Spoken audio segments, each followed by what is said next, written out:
Hey guys, thanks for tuning in and checking us out. So we're going against the Surging Mana Crystal, which is really a unique fight and something we haven't really seen before. Um, so let me load up the pet one, the Fauna Mana here's pet card. So things to know. So if you notice the pet's abilities are 1, 2, 2. And this is typically, like every time you run an encounter on, some of the previous pet battles, you'd always see the same thing here. But if you go ahead and forfeit out, um, it's completely random. So we got 1, 2, 2 again. Hey, I got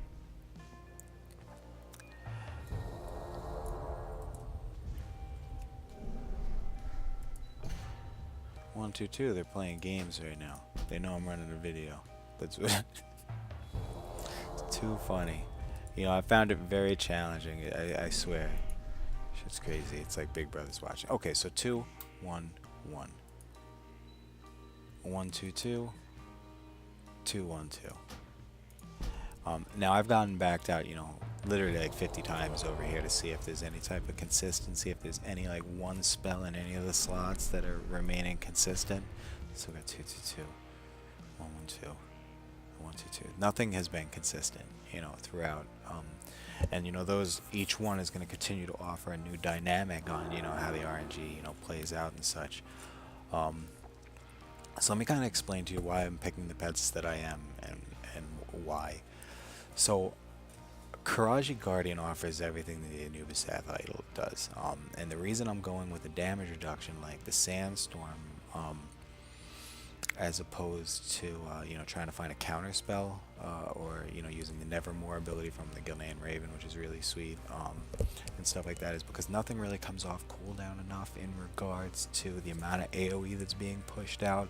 So it's kind of like you have to deal with the damage reduction and then you have to try to heal through it. So with that said, you've got RNG that's going to be all over the place, and then you have a system that'll work, but will it work for you all the time? Will you be able to bring in a level 1 pet? My recommendation to you is to don't try to bring in a level 1 pet for this fight.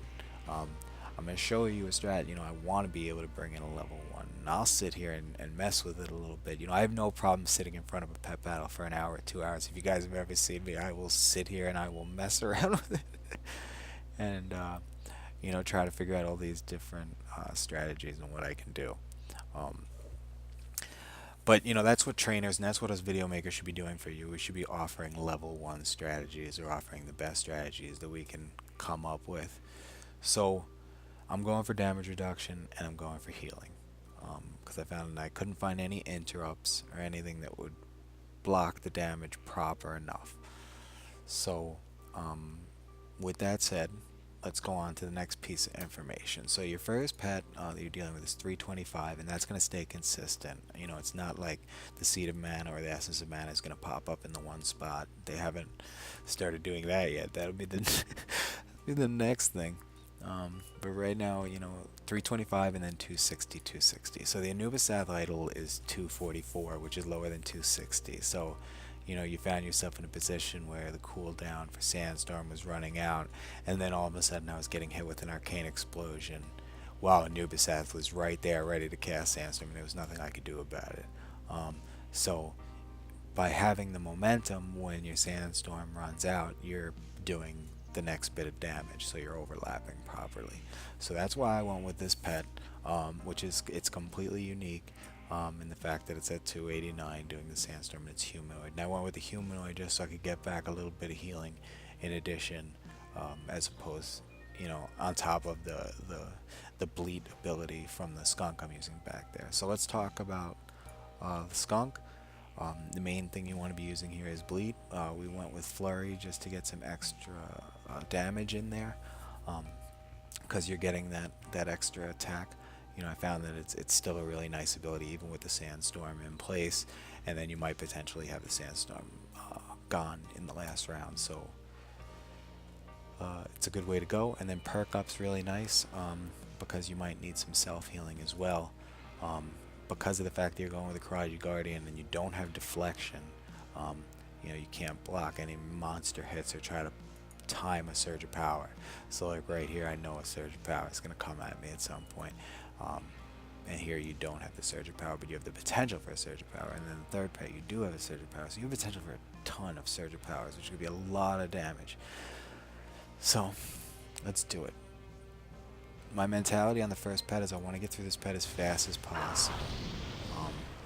So I just got hit right there with a sandstorm. So you need to know that surge of power is on a 5-round cooldown, so I'm not going to see it for a while. And you're going to get a couple free rounds here to do some damage. I just want to come in like straight business and do as much as I can. I'm exposed to Arcane Explosion here on the first pet. So if I start to see a tremendous amount of Arcane Explosion, so I got a dodge right there. I'm just going to continue through. So right there, do the sandstorm, you were able to dodge, but you potentially could have gotten your I have a moth in my back slot here. I'm using a level 11 because I didn't want to be too low, so that's why I'm picking the pet that I am here.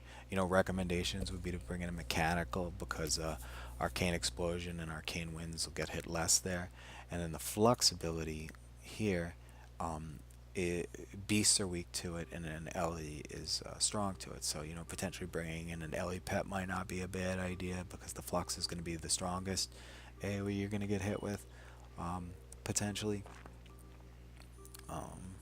So yeah, and I mean you might want to walk into the fight and just see what the Surging Mana Crystal is offering as far as spells, and if you see a spell that you're not comfortable with, you might want to back out and try to set the battle up in your favor. I mean, it's a suggestion. So we've got 1 round left on the sandstorm here, which is really critical. So right now the moth got hit strong. He got hit for 26 due to the reduced damage. So right now you're exposed. There's nothing you can do here due to the 325. I found that in regards, there's a chance that you might be exposed for 1 round. So right there, your red moth just got hit with 131, and then he had gotten hit with 26 behind it because he was weak to it. So that right there, 131 and 26, that's higher than a level 1 pet, and I'm doing everything I possibly can to try to stay on top of it and anticipate it in regards to the RNG that's coming at us. But for the sake of survivability and showing you what we're trying to do here, I'm gonna go I'm gonna go all out and just continue to heal and for the sake of everything. Okay, so each time you should try to take a look at your enemy pet to try to understand what abilities are coming at you. So I know that this second pet here isn't gonna bring any AoE at me, so I'm in good shape. I can let the sandstorm fall off, and I don't have to worry necessarily. Now there's gonna be sometimes that you come in that all 3 are gonna have AoE. There's nothing you can do about it. Go ahead and use your perk up here. So he spent some time hitting his wall.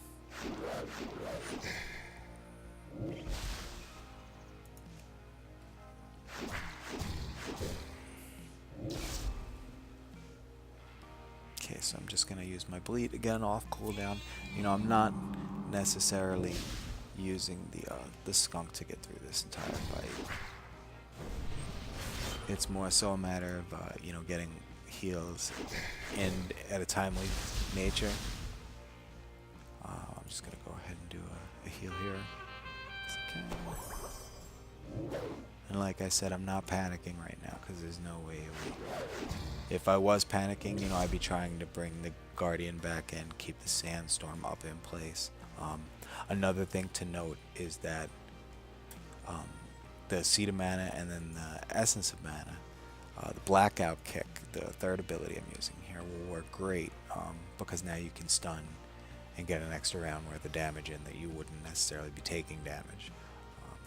So it becomes a very good ability for this fight. So yeah, I've got my moth topped off in the back. We're just going to go ahead and use Flurry. I hope you guys understand the narrative, that you deserved a little bit more of an explanation because there's definitely a lot more going on in this fight.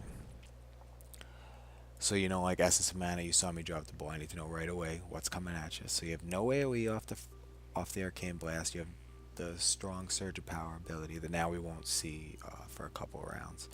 Um, and then the Flux, which is a strong AoE. So that's going to be your major AoE that you're going to be exposed to. Um, First thing I'm looking to do is I'm looking to bring in my Moth once the Skunk has died. You know, it's going to be the only free round that you get. Another time to do it is during or once you've been hit with a Surge of Power. So that's the kind of things you're looking for. So right now I've got that last round of the recover, which gave me enough time to be able to put up this Sandstorm. You know, just in case I had to bring in the Moth, and you know, I'm trying to get past that Flux without getting hit too hard. So I got my Sandstorm up. Let's see. That's Arcane Blast. So yeah, I didn't end up getting hit with the Flux, but you see, and I'll show you here. Hey, you can gain an extra round.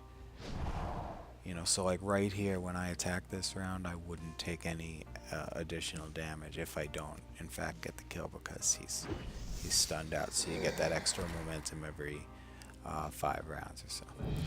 Okay, you got some nice bonus XP here, so it's definitely nice to try to get it in a leveling pet if you can. Alright, and I hope this helps. I'll see you guys in the next video.